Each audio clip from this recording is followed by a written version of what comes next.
Good morning, students. We have a new chapter to start today, which is magnetism and electricity, given on chapter 7. Let us first start with magnetism. Students, you know that when we talk about magnetism or magnet, the very first thing that comes to our mind is the attractive property of a magnet. So we can say that any material that has a property of attracting iron, nickel or cobalt, it will be a magnet. So there are natural magnets as well as artificial magnets. Natural magnets, these are the magnets which will have the attractive property, but this attractive property will not be so strong. Means it has got a very weak magnetic power. So generally we do not use this natural magnet into use, and this is why the reason we have a large number of artificial magnets also. So we have generally two types of natural magnet. Natural magnet like magnetite, and number two, lodestone. And as I said, there are few reasons why don't we use this natural magnet into use. One of course is because of its very weak magnetic power, and second is that they have irregular shape. But artificial magnet, when you make, you can give your own shape, and at the same time it has a very strong magnetic power. So we have few kinds of artificial magnet as well. Let us see what all types we have.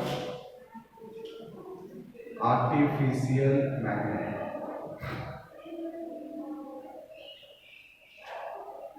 First we have bar magnet,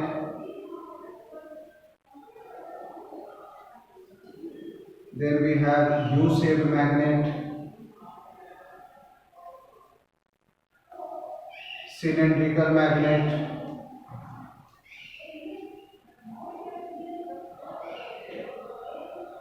these are some of the types of artificial magnet we have.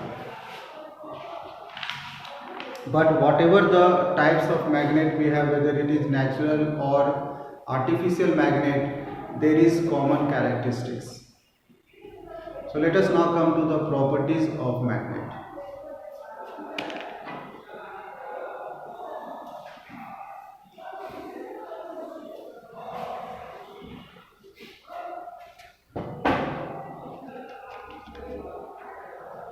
Properties of magnet.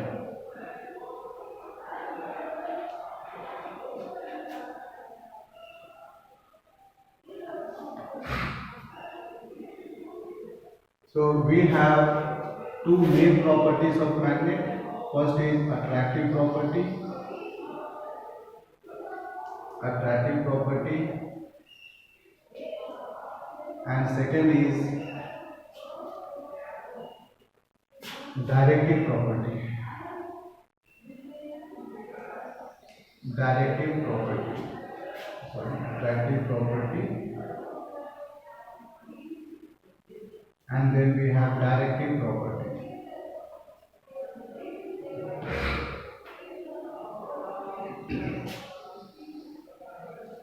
So attractive property, you know very well, it is the property due to which a magnet can attract any magnetic materials towards itself.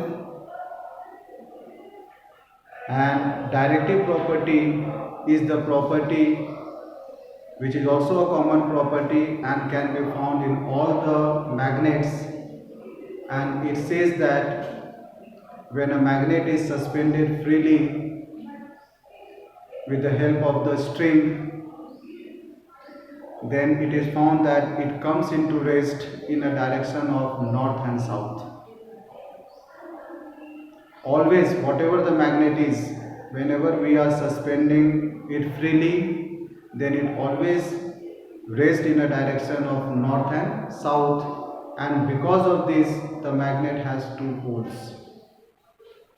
So whatever direction the magnet comes into rest to, it gives the pole of that magnet. For example, if this is a magnet and if this end of the magnet is facing the north pole of the earth, then we call this pole as the north pole. And the other end facing the south of the earth will be the south pole. So every magnet has got two poles depending upon which direction it is coming into rest. It always comes into rest in a direction of north and south. This is called directive property. But as I said, apart from these two properties, we have some other properties also, that the poles of a magnet will always exist in pairs. It means to say that even if you divide this magnet into two halves, break it into two halves, these two poles cannot be separated. The pole will still exist in smaller pieces of iron also. For example, if this is a magnet only and I have just divided into two halves to get two smaller pieces of magnet, then it is found that the two poles still existing there. One is south pole, so the other end will be north pole. And if this is the north pole, the other pole will be south pole. Even on dividing this, you will be getting again the two poles. So we cannot separate these two poles. It will always be there as long as the magnetic property is in there. Next we have about one more property which is called repulsion and attraction of poles. Let us see about these properties. Repulsion and attraction.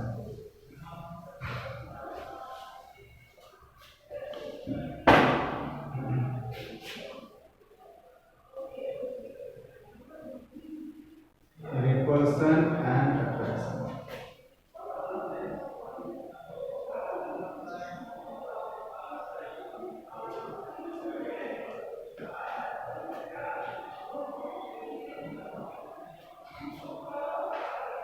Repulsion and attraction, when the two poles or two like poles of a magnet are kept closer.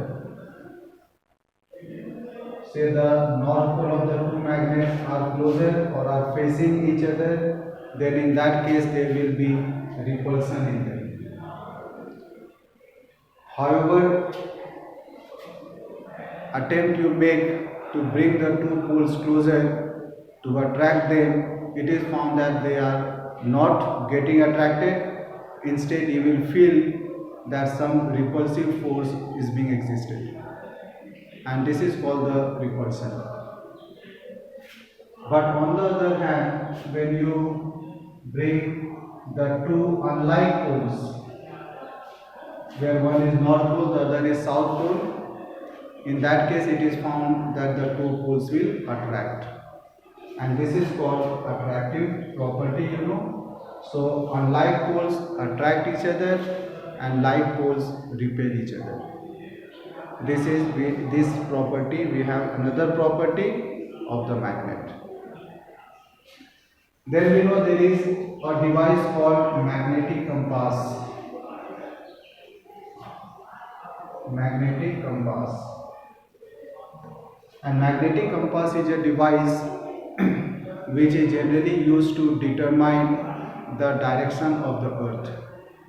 And basically it is used by the navigators, because when they sail the ship, sometimes in seas and oceans, then they do not know which direction the ship is sailing to.